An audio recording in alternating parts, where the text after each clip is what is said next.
Surfing and your shoulders, there's an association there, something kind of relevant. So here's a couple drills that if you have any intention on keeping your shoulders healthy long-term, you should know these and should be using these. These are a couple drills that I personally use very frequently. I've had a shoulder reconstruction on this one about 20 years ago. I just aged myself. And this one has had anterior glenohumeral glide, instability, some biceps tendonitis off and on. So I gotta really look after this. And I've got a telos trip coming up in about 2 weeks. So I've been using these to prep, but these are what a lot of my clients use. And you're also gonna see a lot of these drills in the Surf Athlete app. By the way, check out the Surf Athlete app. And I'm Chris Mills, surfstrengthcoach.com. Check it out. Like, subscribe, the YouTube love. Let's get into them.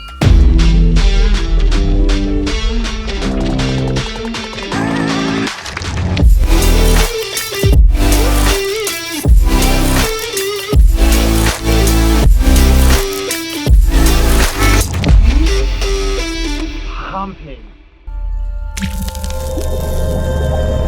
First up, simple, efficient, and way harder than you're initially gonna think it is, hanging. Can you straight up hang? Can you hang from 2 arms?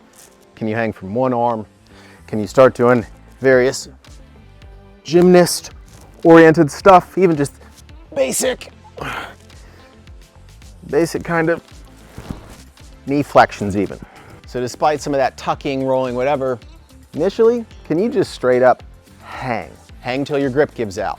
Get a pull-up bar for the house that hangs over a door frame. Twice a day, 3 times a day. Hang until the grip gives out. Eventually, over time, you can start progressing to 1 arm hanging. And the discrepancy from good shoulder to funky shoulder in hanging is a pretty big discrepancy. I need to do a lot more, catch that up. The left one, really low entry exercise that has a lot of value. Hanging does really cool things for the shoulder joint. Since it's essentially being yanked apart, that rotator cuff kicks in to keep the shoulder joint, the glenohumeral joint, to keep the humeral head sucked into that socket. So it is working your rotator cuff. But it's also working on the rib cage, how the shoulder blade interacts with that rib cage, the mobility of it, the length tension relationships of your lat. Can you not even get your arms up overhead without flaring the ribs? You might have a lot of restriction through there. So not only is it working on the strength and control of the shoulder girdle, but it's also starting to work on the mobility of it. Depending how gnarly and bad your shoulders are will dictate how you start working on this. Some people, feet don't even leave the ground and we're just starting to work on basic mobility, some hanging, some rotation. Eventually over time, they start lightly taking the feet off the ground. Eventually, you're straight up hanging till the grip gives out. You want at least 45 to 60 seconds. Once you can get there for a couple sets, start going into the 1 arm slowly and progressively. There's even a whole book written on the benefits of hanging and how it can restructure connective tissue of the shoulder joint itself, written by John Kirsch. Nerd out on it if you want to. Drill 2. This is a mobilization. It's termed a Lewitt thoracic mobilization. Initially got this from the Czech Institute many years ago. What it's working on is how the whole shoulder joint and its integration of the shoulder blade, rib cage interacts with the neck, the cervical spine, the upper thoracic spine. As I rotate my head, that rotation of the vertebrae goes all the way into portions of the thoracic spine. And so as we go through this movement, I'll give you the details, because if you're uncoordinated, Aussie slang for uncoordinated, this one takes a bit of coordination. So I'll show you the goods in a minute. But through this reciprocal rotation, it's tensioning different muscles through the shoulder girdle, as well as driving rotation down into the thoracic spine. So we're getting a lot of good stuff. You will see this drill over and over in the Endless Paddling program as a warm-up in the Surf Athlete app, and I use this just about before every single surf. Details. Get nice and elongated, right? Not flared out, but just think you've got a 5-kilo sandbag on the top of your head and you're keeping that lifted up. Arms out to the side. One elbow faces down, other elbow faces up. It's not just rotating the forearms, it is rotating the upper arm, therefore the elbow, in the socket. Always kind of down and up. Down hand is down arm. And we rotate. And we rotate. Down arm is down hand. Think about being long through the fingertips, long through the spine, getting nice rotation in the shoulder joint. We can even start adding some alternating lateral translations of the rib cage. Start just here, nice, slow, controlled, get integrated with it, really good before surf. One of the things I'm doing for some prep for the telos is just basic pulling strength, right? So I may be doing some chin-ups, just some good strength and control. And then in my rest period, I'm doing shoulder mobilizations. But at the very least, get familiar with this Lewitt thoracic mobilization. Start using it often. It does a lot of good stuff for everything up here. Another thing with these Lewitt mobilizations, I'm often giving them to clients is shoulder funk. And again, the endless paddling program, it's like a mobilizer warm up, but also prehab thing. A lot of guys can't even get their arm up above horizontal because they got some really gnarly funk. So if you can't, instead of kind of coming this down and up, just stay in a plane and rotate within that horizontal plane, or just don't take your arm. Find that range of motion where that shoulder joint is really pain-free and you're not getting into that impingement from lifting overhead. All right, 2 more drills. I'm really giving you all the goods on this. Giving you the good, I should be billing. I should be billing for this. Make your checks payable, Chris Mills. So you've seen 2 movements so far. Hanging, mobility, also overall health and integrity of the shoulder joint, mobilizations to make sure stuff's moving. An important aspect of the health of the shoulder joint is what we call closed chain mechanics, meaning like how does the shoulder joint, rib cage, all these things interact when you're pushing against immovable objects. So it does, again, good stuff for the congruency of the shoulder joint, how the ball in the socket coordinates and is controlled.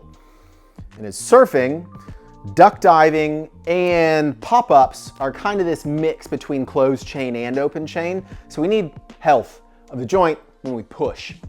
This is a good way to go after this. Kettlebell or dumbbell, it's just partial get-ups or this initial rolling movement. So it could be a kettlebell, probably 20 pounds, even up towards of 20 kilos. Drive, nice alignment, and I just roll. So what I'm controlling is underneath some weight, the shoulder joint, the shoulder blade, the rotator cuff is all having to stabilize the head of that humerus in the socket. So I could just do these rollovers, getting all the way. I think these are called screwdrivers. I don't know. And that's working on mobility and control of that shoulder joint. Or I start doing partial get-ups where I'm starting to work on a Turkish get-up position and I'm now moving my body, shoulder joint, ribs, shoulder blade underneath a stable object. You know, I could start taking that up to the higher positions, even start doing full Turkish get-ups. But even this initial starting point can do some really beneficial things for your shoulders. Last drill. Again, sign those checks, make them payable to Chris Mills, get them sent over. Again, man, I'm giving you the goods here. This could fix your shoulder.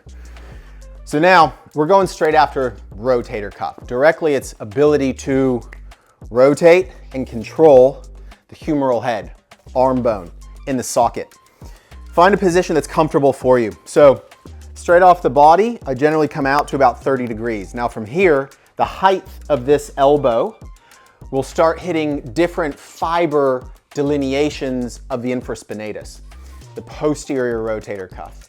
You know, your standard typical sideline, those are great, still do them. I still do them frequently. Elbow propped up, boom, it's good. A progression is essentially kind of this, where again, I'm hitting different angles of the elbow, about 20 to even 45 degrees off. Again, different kind of angles of that arm bone, scapula, shoulder joint interaction, and I control external rotations. The key here, one, is I come forward, I monitor the front of that shoulder. No dumping of the shoulder forward. What that is this protraction, this computer arm, I'm on a mouse pad, my shoulder. And it could signify lack of internal rotation, so I can't internally rotate the shoulder joint anymore, I creep forward. I actually have a lot of that on this arm, and that's my mouse hand, and grabbing a strong hand. Help! Help! Here. Oh. Take my hand. Ah! Come on. You're gonna fall unless you take my hand. No, give me your other hand. Oh, my other hand isn't strong enough. You take my little hand. No, get it away from me. Take it. Take my hand. So think of an axis, a line of axis going through elbow joint directly through the shoulder joint, and control that elbow. If I was training you, I'd literally be touching your elbow, and you're thinking of rotating this arm bone specifically through that axis while monitoring I'm not dumping forward. You only come forward as far as you can, controlling that shoulder joint. Nice, cool, calm, controlled. I like going in the reps of 12 to 15. I don't think people need to go excessively heavy with this, but you can build some strength in this position.